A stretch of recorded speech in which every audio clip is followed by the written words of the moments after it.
ఈ హిందువులు అన్నదానికి డెఫినేషన్ దగ్గరే తేడా వచ్చింది. ఎందుకంటే మనది హిందుస్థాన్, పాకిస్తాన్, ఆఫ్ఘనిస్తాన్, ఇరాన్ పేరు అవెస్తాన్. సార్ నెట్లో చూడండి, ఉజ్బెకిస్తాన్, కిర్గిజిస్తాన్, మొత్తం స్థాన్ అనేటువంటి ఉన్నవన్నీ కూడా మనమే. ఎందుకంటే స్థాన్ అనే పదం సంస్కృతం. వాళ్ళన్నీ ఈ దేశాలన్నీ కూడా ఒకప్పుడు మన కల్చరే. మారుతూ ఉంటాయి, మారుతుంటే కల్చర్ మారుతుంటే మతాలు మారించడానికి మనకు అసలు అభ్యంతరమే లేదు.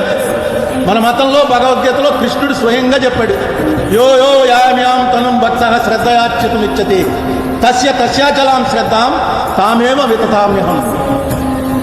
ఎవడెవడు ఏ దేవుణ్ణి పూజించాలనేటువంటి ఆలోచన వస్తుందో ఆ ఆలోచన కలిగించేది నేనే వాడిలో ఉండి నువ్వు ఈ దేవుణ్ణి పూజించరా, నువ్వు బైబిల్ తీసుకుని చర్చికి వెళ్ళు, నువ్వు మసీదుకి వెళ్ళు అన్నదానికి ప్రేరణ నేనే. సతత శ్రద్ధయుక్త స్యారాధనం హేతే లభతే చ తత కామాన్ మయేవ విహితాన్ హితాన్.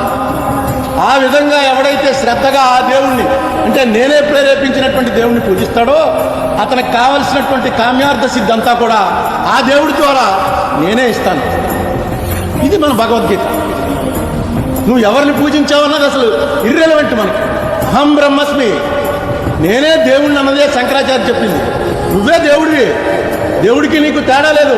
అది రీచ్ అవ్వటం ఎలాగా అన్నదే భగవద్గీత చెప్పినా, పురాణాలు చెప్పినా, ఉపనిషత్తులు చెప్పినా. ఎవరు మన మతం గురించి ఇది ఎలా ఉండాలి అని చెప్పగలిగిన వాళ్ళు ఎవరు?